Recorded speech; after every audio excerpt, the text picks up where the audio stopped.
Welcome to my channel. I'm Gary Wiryawan and today I want to share to you my top 5 Micro Four Thirds travel tips. Let's go!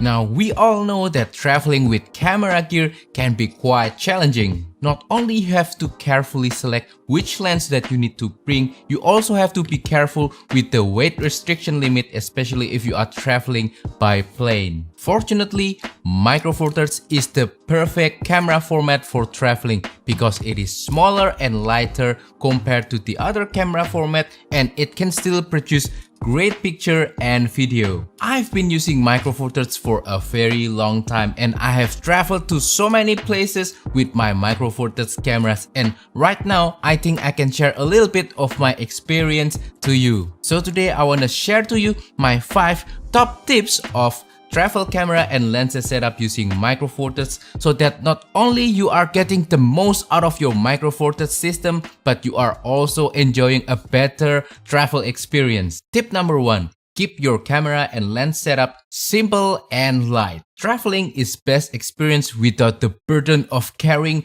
bulky and heavy camera gear. So, keeping your setup lightweight and as efficient as possible is very important. My basic rule for travel camera setup is just to bring 1 or 2 cameras and 3 lenses maximum. Because you are only bringing 3 lenses, so you have to make sure that the focal lengths between these lenses don't overlap so that you can have the most effective and efficient focal length coverage with your lenses. My usual travel setup consists of 3 different lenses. First is an ultra wide angle lens, second is a normal angle lens, and third is a telephoto lens. For my ultra wide angle lens, I have 2 choices here. One is the Panasonic Leica 8 to 18mm f2.8 to f4 or the Laowa 7.5mm f2. If I need ultra fast aperture, then I will use the Laowa. If I need the versatility, I will use the Panasonic Leica. And then for my normal angle lens, I have the Panasonic 12 to 32mm kit lens as well as the Panasonic Lumix 20mm f1.7. If I need lower light, if I need better background blur, I will use the 20mm. If I need the versatility, I will choose the 12 to 32. And for my telephoto lens, I also have 2 choices. I have the Panasonic 35 to 100mm f4 to f5.6 or Olympus 45mm f1.8. If I want something simpler, then I will choose the Olympus. If I want versatility, I will choose the Panasonic.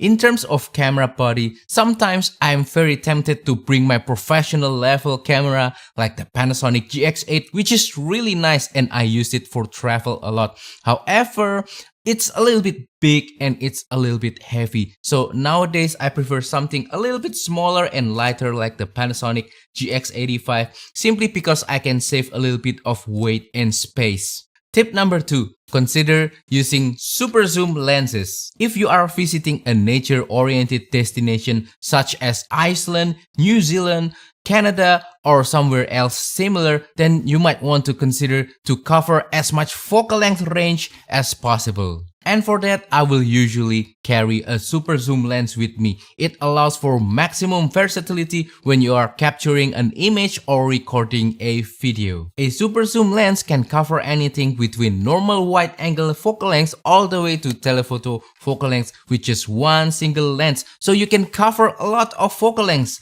And also it means less lens switching, which could cause some missed photos or video. My favorite super zoom lens is this guy right here, the Panasonic 14 to 140mm f3.5 to f5.6. This is just such a workhorse, especially for travel. But also consider Olympus version of this lens, which is the Olympus 14 to 150mm, or there's also the Olympus 12 to 100mm f4. Both are really nice options as well.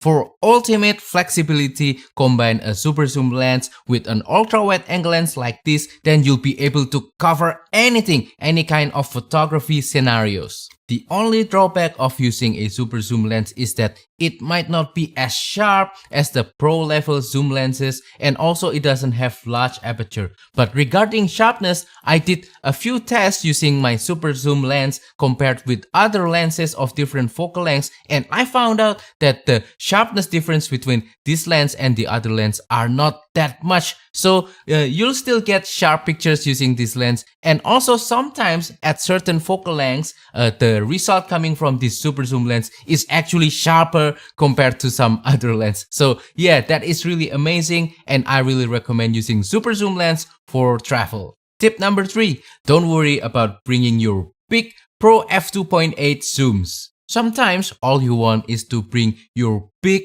Pro f2.8 zoom lenses because you want to capture the best image possible, because sometimes you never know when you are going to be able to visit that location again. Same thing happened to me. I thought I need to bring all my Holy Trinity lenses when I'm traveling because I want to capture the ultimate image quality, and I also want to have the ultimate versatility when it comes to focal length and ability to capture lower light situation. But that was a mistake. Not only these lenses are heavy, sometimes they are also not necessary. Nowadays, I only limit myself to bring just one f2.8 lens for the focal lengths that I most frequently cover. For other focal lengths that I need to cover, then I will just use a regular lens. That way, I can still have a little bit of background blur and also lower light capabilities on most frequent focal lengths, but on the other focal length, I can save a little bit of space and weight. Tip number 4, leave your gimbal behind and just use the in-body image stabilizer of your camera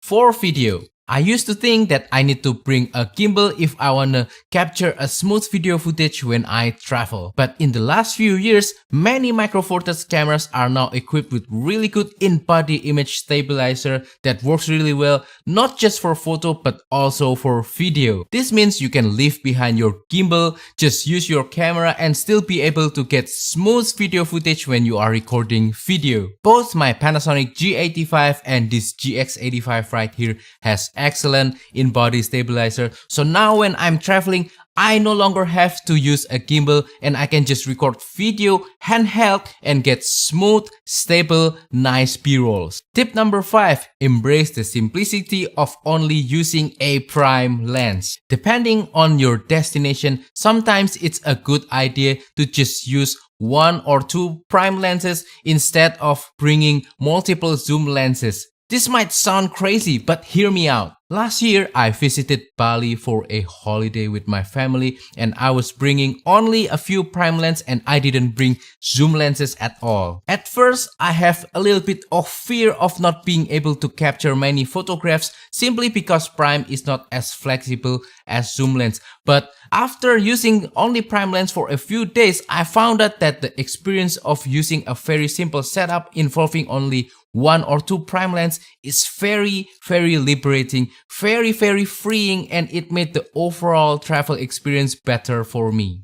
Primes are definitely not as flexible as zoom lenses because it only covers a certain focal length, so you are not going to be able to cover everything. But that's the beauty of using prime, knowing that you cannot capture everything that you see, meaning that you only have to focus at the moments and the scenes that you are able to capture, and that makes the whole experience more freeing, more enjoyable for you. I know this might sound a little bit crazy or weird or counterintuitive, but travel isn't always about photography and video.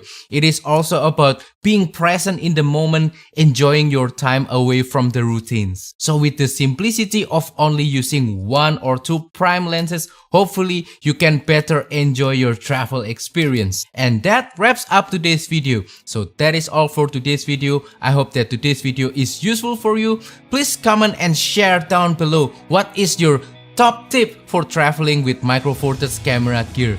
Also, if you have any question about this video, feel free to comment down below as well and I will try to answer them.